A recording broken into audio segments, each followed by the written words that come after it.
Now, I want to turn our attention to the next myth, and we've talked a little bit about safety and the concept of safety.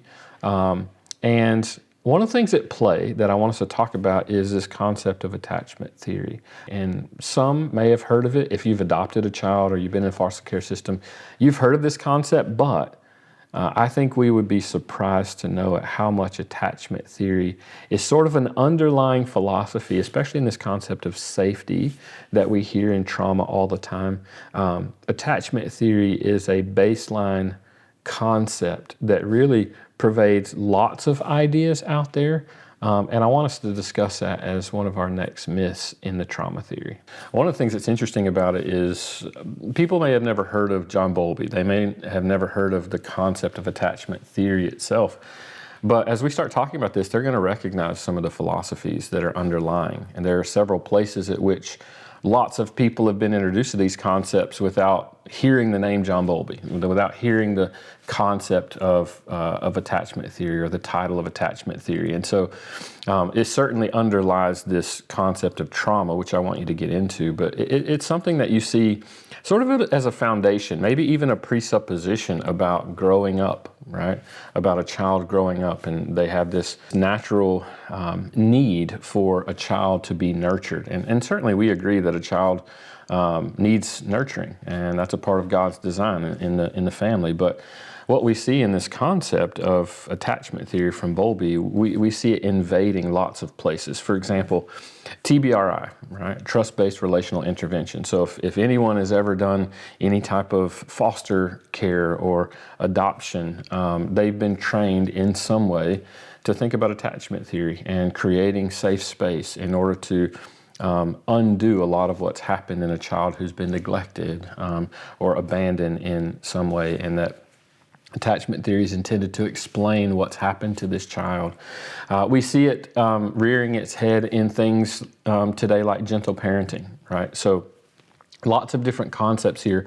I want us to talk about how we see attachment theory underlying a lot of thought as it relates to trauma, that this idea of having healthy attachments in our childhood are a necessity in order for a child to thrive and in order for a child to be okay. So talk about what's claimed in trauma and how much this concept really pervades the ideas that we see in trauma. Sure, yeah, or even now it's become the new Myers-Briggs 16 personality test, where on social media, you just take this test to find out what's your attachment style, and they have like 4 attachment styles. Are you anxious, avoidant, disorganized, or secure? So even things like that, very commonly that we would see. Yeah, so the theory of attachment basically suggests that people are born with an innate need to forge bonds with caregivers since childhood, and that the bonds that they form are supposedly going to be influential all the way throughout life. So John Bowlby came up with this, and he says that, this close emotional bond that you form, especially with a caregiver, is important for survival, well-being, relational development. And then later on, Mary Ainsworth, she's the one that coined attachment styles, like anxious, avoidant, disorganized, or secure. And as it pertains to trauma, what is alleged is that they will use the term complex trauma that begins in infancy. So it's the idea that trauma is not just this one event that you've experienced, but it's a prolonged, chronic, repeated thing that you've endured for a long time. So childhood trauma, in other words, gets thrown around, and that the nervous system of an infant now is completely dependent upon caregivers to help them feel safe, feel connected, feel calm. And if they grow up with parents who were quote unquote dysregulated or abusive or neglectful, then now that would shape their nervous system and lead in a way that they'll have long-lasting patterns of emotional, physiological distress that can get carried into adulthood. But then, as we've talked about, even in the previous myths, right, the idea of your brain structure can be changed by stress, or trauma is unfounded, or the idea that your nervous system can be permanently dysregulated. All of that too, also the scientific evidence are unestablished. Yet I think the idea is so popular in our culture, really, it's because it's simple, it's a shorthand explanation for how relationships in your childhood can influence your emotional, social, behavioral, or even physical functioning in your life. Yeah, let me pause here because I think it's important that we recognize we're not saying at all that what you experience in your childhood is irrelevant to who you are. I think the Bible makes very clear that by God's design, the way that He's created the family unit and the importance of the family unit, that when the family unit is broken down or when you have different types of childhood experiences, that they can be detrimental to an individual.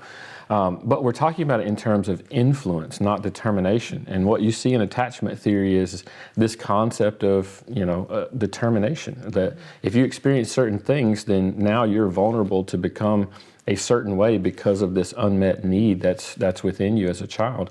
And so basically what's alleged, let me summarize what you described. What's alleged is basically unhealthy attachments or unhealthy relationships growing up really lead to what we would describe as being disordered or dysfunction in adulthood. So if you have some sort of dysfunction experientially in adulthood, we start looking back to childhood to see, okay, what type of unmet need is there underlying this? And it becomes not just a description, but a prediction of you experienced this in childhood.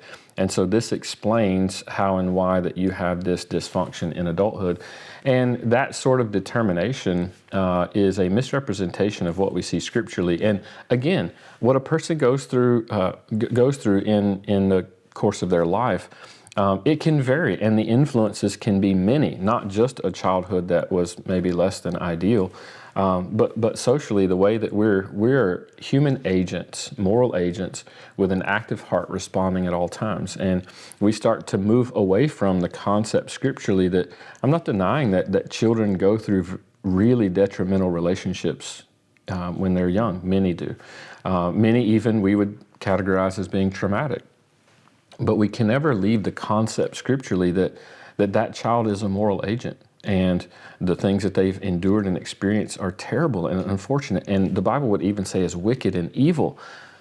Yet they're actively responding to these things, which probably doesn't contribute well, right, in that way. So it actually starts to formulate certain responses in our heart that can complicate things and make things worse, not actually improve things. And with these concepts of attachment theory, we're sort of veiling ourselves against that reality of not just what happened to us, but also how we're responding to that. So I want you to describe, okay, we know what's alleged. Now start helping us understand the science. Does the science actually demonstrate this concept from Bowlby? Mm-hmm. Yeah, I think even before that, as you said, right, it is very hopeless to believe that, your experience in your childhood now is going to carry from what they would say cradle to grave. And man, like all over scripture, take Joseph, take Daniel and his friends, they were exiled to Babylon as teenagers. So talk about traumatic upbringing, talk about, without any secure attachment with their parents. And yet again and again, you see, even like in chapter 4, their response to trial, their response to uncompromising obedience to God and not bow the knee to a false idol, even at the cost of their lives. And so really even their response is rooted in their theology, in their view of God, not their circumstance. And so, and we would say, right, biblically, we see it again and again. The testimony of scripture is that we're products of our view of God, not our circumstance. And so in terms of, I think what's interesting in terms of the scientific research as it pertains to this is that Bowlby really, it was an evolutionary theory that he came up with. And then it was later on, like Mary Ainsworth, she studied behaviors of monkeys and how they relate to, the mother and the child. And again, from animal studies to now say that we can extrapolate that to people. It's just radically different. Yeah, it's radically different. And Yeah, even as we have talked about previously with Joseph Ledoux, even though he's a Darwinian evolutionary neuroscientist, he recognizes you cannot extrapolate what we understand from animals to humans. And he just says it sort of nebulous, but he would say something like, humans are not animals in that way. He obviously in his philosophy, he thinks we're higher order animals, but the concept is he says you can't just, it's not a one-to-one from studying mice, as he studies often, into understanding human beings. Attachment has become now this concept in trauma where, as you mentioned, it becomes something that's dictatorial. And you talked about the issue of hopelessness, right? Is how does this create hopelessness? Well, that we're sort of bound because of something that happened in our childhood to, really just cope with this issue now moving forward. Or this becomes sort of a mark on our character or some way of hindering who we are and what we can become or what we're striving toward. And we're sort of always at the mercy of that series of events in our childhood.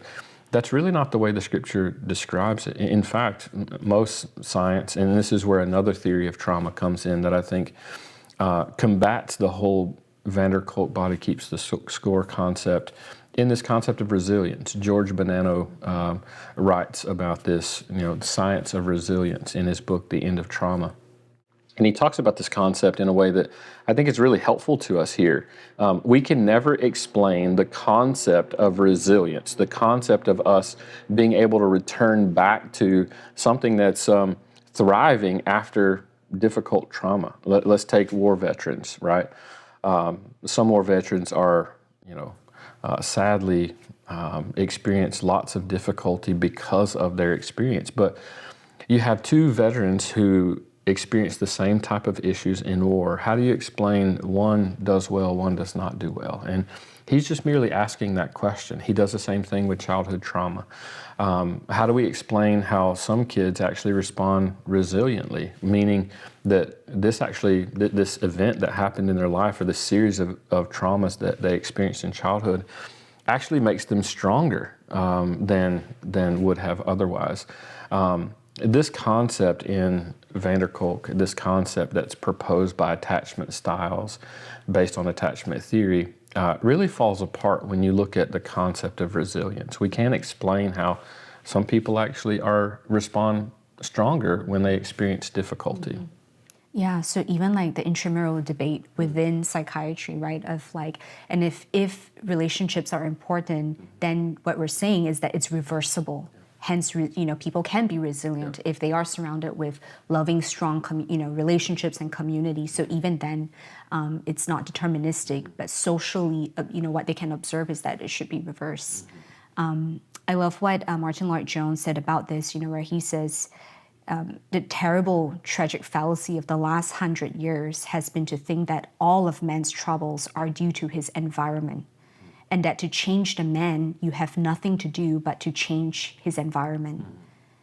That is a tragic fallacy because it overlooks the fact that it was in paradise that men fell.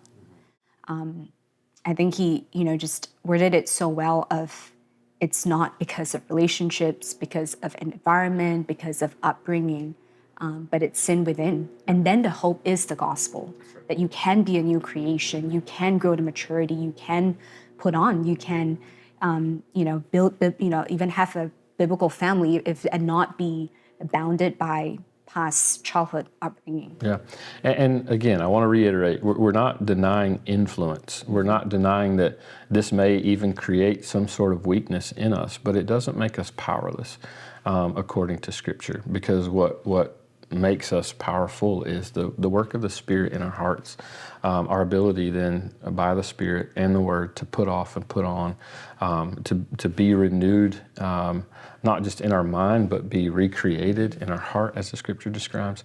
And so it's important that we not lose that biblical Christian distinction and concept because we start imbibing this philosophy of attachment theory, attachment styles. Even with our desire to want to create safety for a child who's been through difficulty, that should be natural. I don't want a child to have to go through that kind of stuff, but we're creating now this concept of safety where it is it's almost a step in order for health to happen.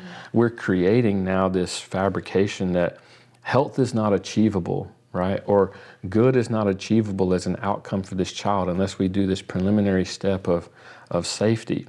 And that's removing a theological perspective of a child. It's removing a theological perspective of an adult who's experienced childhood trauma. And we're basically, in many ways, setting the work of the Spirit and the work of the Word as secondary in a situation like that. And that's what I think in cases like this I'm most concerned about, especially when we bring this concept into the counseling room and the ways in which we work with individuals. And I think that's my biggest concern is what we're articulating and saying by these concepts about the work of the Spirit and the power of the Spirit that's at work in us to renew us. Absolutely. And they go beyond just physical safety. When they talk about safety, it's this idea of feeling safe. And that's on you to what degree you arbitrarily, subjectively feel safe or not safe. I think that's a good clarification is, when we're talking about safety, we're not just talking about the physical aspect, which, okay, that's wonderful. I think we should definitely, if a child's being abused or experiencing something like that, we want to get them out of a situation like that. That's not what we're talking about. This is extrapolated to much more of a concept of, inner man and how a person is confronted or how they may feel unsafe by something that's around them. And this could start getting into concepts of discipline and all the rest of it.